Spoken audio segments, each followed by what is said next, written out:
AITA for filling my coworker's bin with passive-aggressive tissues? Originally posted by Wide Challenge 4874 in r Am I the Asshole on October 9, 21. Updated as an edit. Undated. An NBSP. AITA for filling my coworker's bin with passive-aggressive tissues? October 9, 21. An NBSP. AITA for filling my coworker's bin with passive-aggressive tissues? I do admin. My role in the office I work in isn't public-facing. It is 2 linked open rooms with 2 smaller offices and a break room leading off them. At the beginning of September we got called back to the office. Over lockdown, my coworker who has the desk next to me has acquired an emotional support dog. I am very allergic to dogs, and the first time I went back into the office I wasn't expecting there to be a dog in it, so I didn't take any allergy meds. I asked her what the dog was doing there, and she explained he was her new emotional support animal. Within an hour my eyes and nose were streaming. I was struggling to breathe and sucking on my inhaler. The office manager allowed me to go home and WFH for that day, and I agreed to take meds the next day. The next day I took meds and was a bit better, but I was sucking on my inhaler far more often than I would. And then as recommended for asthma, which is well managed. I asked the manager if I could exchange desks with someone further away or move desks. This was refused, as was suggesting my coworker and dog work in one of the side offices. So over the last few weeks I've been trying different allergy meds. I've finally gone for one that is prescription, not over the counter, and I'm using my inhaler less. My eyes aren't streaming, but my nose is. I'm going through boxes of tissues. I'm hoping I get used to these meds because right now they're making me a bit slow.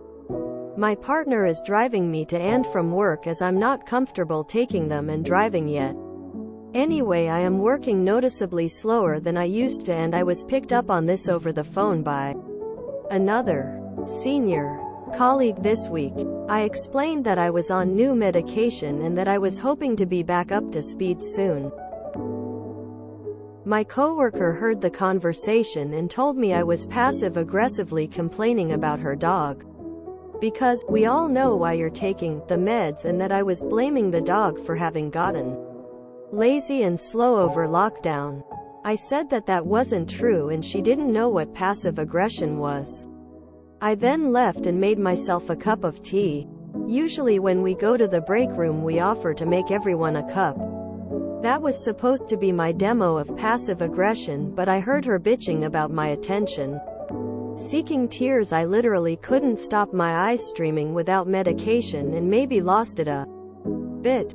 When she went to lunch I tipped my waste bin full of used tissues into hers. And it is full by lunch and then again by home time.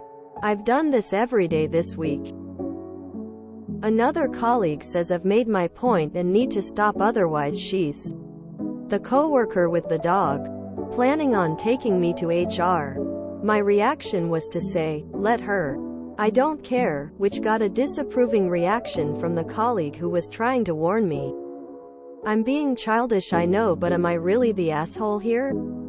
An NBSP. Are you forcing a coworker to deal with your used tissues during a panorama? This part of the comment originally said YTA before the reply from the cleaner below. Editing judgment. Ash. You shouldn't need to get sick at your place of work, but I still think the tissue thing is disgusting. I'd possible get a doctor's note about allergy and maybe seek out our op. I'm filling up her bin with my used tissues.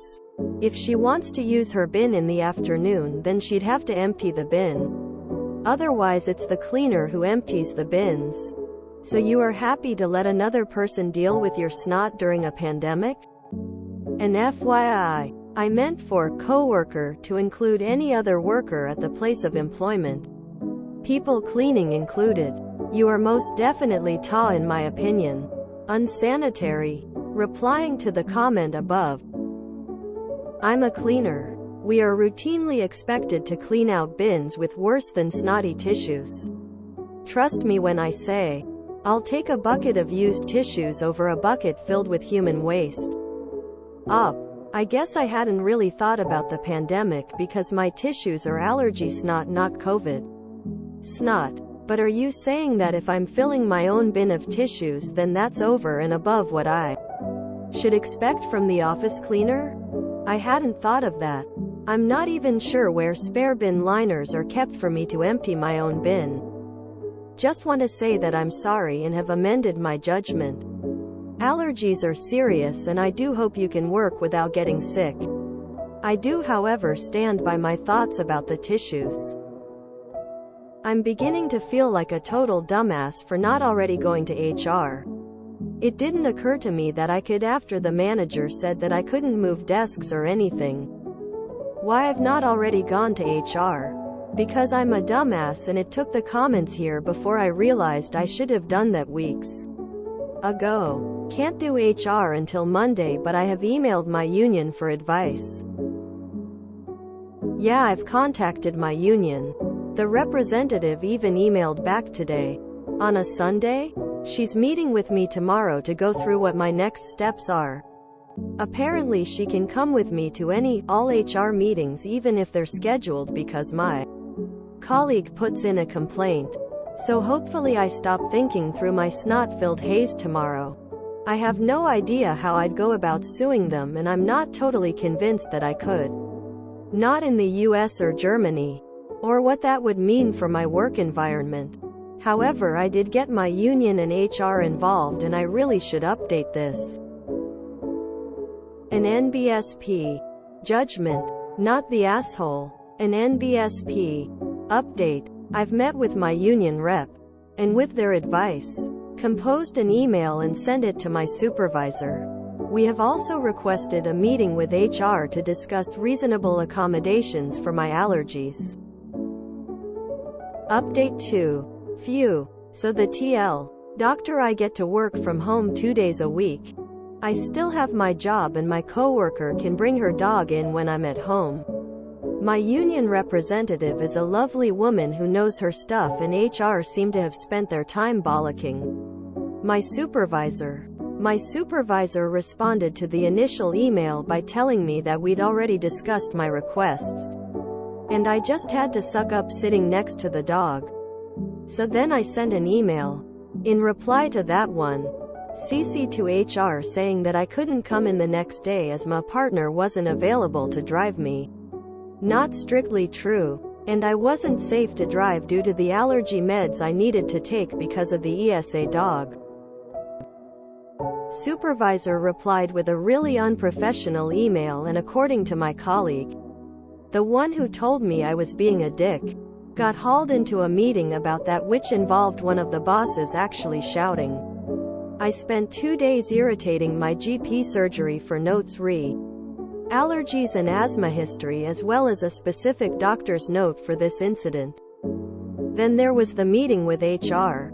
There was me, union rep, 2 HR people, supervisor, supervisor's boss and supervisor's boss's boss. They didn't take me to task at all. Instead, they wanted to accommodate my health and me to stop taking meds that affected my ability to drive to be able to work. So we worked out that I will work in the office mon Wed and from home to Fry. My colleague will work from home mon Tuesday and half day Wed.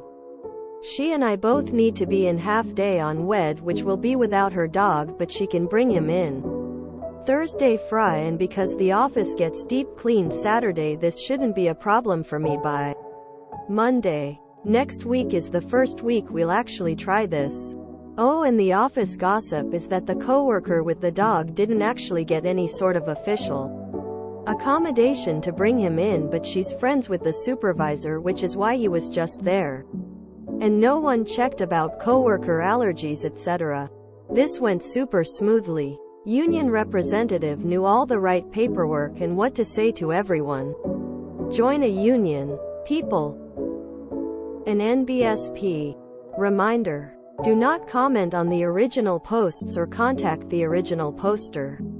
I am not the original poster. This is a repost. An ESA isn't a service animal trained for a specific task. That alone should have been enough reason for OP's coworker to leave it at home once it was clear it was causing OP legitimate health problems. Things would have been hairier and harder to deal with if the pet was a service animal. But this should have been a non-issue. Of course, the coworker didn't get any documentation for the dog.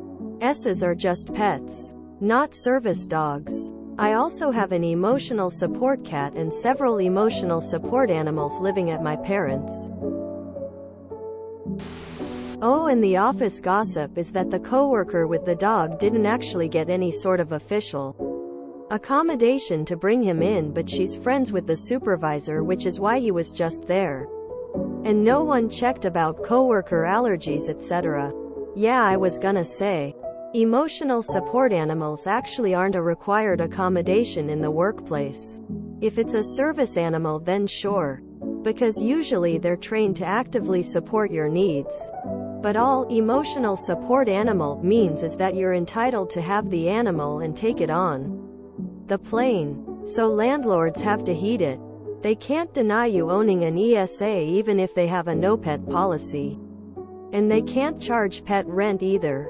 And so do airlines. But nobody else does. Like, you're entitled to own your pet but not to have it with you everywhere you go. It's a common point of confusion. But nonetheless, allergies are prioritized over S's when it comes to accommodation. But she's friends with the supervisor, say no more. This was the root cause of this whole mess. I had an emotional support cactus at work before the pandemic. Added some googly eyes for it to be more expressive. 100% sure no one was allergic to those. No need to resort to bringing llamas and giraffes at work. Just sharing. Join a union, people. I can't believe there were YTA votes on the original post. Some people actually think it's okay to behave in a way that directly and seriously affects another person's ability to check notes. Breathe. People without allergies don't know they're born. Nicely put together, but you double pasted when you built the post. Oops. I don't understand why OOP wasn't allowed to just switch desks with someone so they're not near the dog anymore, as requested. That would have solved everyone's problem. I would gladly offer to switch desks in this type of situation, help a coworker out and get to sit near a dog. Win-win. Good post. Op. Just wanted to let you know the formatting is a little wonky. The template didn't carry over correctly. And some stuff duplicated. You posted the original and update twice, in the same post. Reminder. Folks. Service dogs have certification and papers. They need to be accommodated because they help with actual issues such as seizures, diabetes, narcolepsy, heart conditions, and other major conditions that can be dangerous without help, and the dog is able to alert you up to several minutes before it happens. Service dogs are working dogs that require respect and need to be with their handler at all times. Within reason. Emotional support animals have no certification and/or papers, except maybe a note from the doctor. They do not need to be accommodated for by businesses and public places because they aren't a working animal. Dog. Anybody can say their dog is an emotional support dog, just like anybody can say their snake is their emotional support snake. And should be allowed to take it on the subway in November because it's supposed to be with me.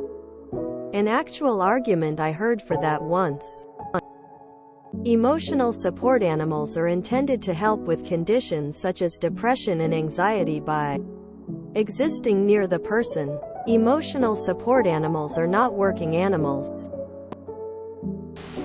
Oh, and the office gossip is that the coworker with the dog didn't actually get any sort of official accommodation to bring him in, but she's friends with the supervisor, which is why he was just there.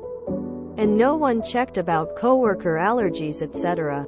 Well, that explains the "suck it up, buttercup" attitude their supervisor has. I cannot believe that coworker. I can see trying to get a pass for your pet.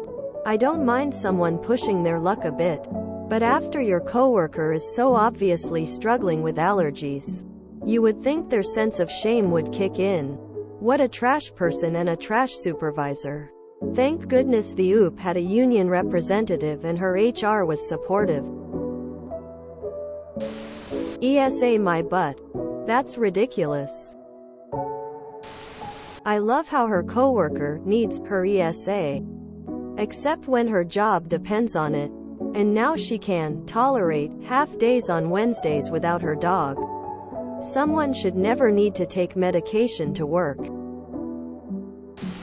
I still don't understand why they didn't just let OOP move to a different desk when she asked. Did she previously piss off that supervisor or something? How did HR not instantly end ESA dog? Brought in with no checks on coworkers. No checks on legality of capability to bring it in. Nothing. Like, how is this person still employed? Union must have worked hard to salvage that. Wow. Imagine being such an asshat that you deny such a basic request as moving desks to not be next to an animal that's killing your employee. If someone had a cat next to me, I would have been to HR like the day of. I'm not choking to death for your fuzzy amigo. Emotional support dogs do not have the same rights as a service dog. An emotional support animal is just a creature that makes you feel comfortable. Akin to having your favorite blanket when you're upset. Actual service animals are trained by an accredited agency and registered to perform certain tasks. They must pass a test. This is not true for all areas. And some countries, states have more lax restrictions. But it is becoming the norm that service animals are trained by registered professionals and must pass a test and have specific tasks they are trained to perform. Emotional support dogs are just regular dogs people want to bring everywhere. They aren't professionals, and thus do not have the rights a trained service dog has. I'm going to guess this happened in a state or country with poorly defined service animal laws. If you enjoyed this video, please check out our playlists full of similar content. Epicaricast is like doom scrolling for your ears. Please like, share, and subscribe.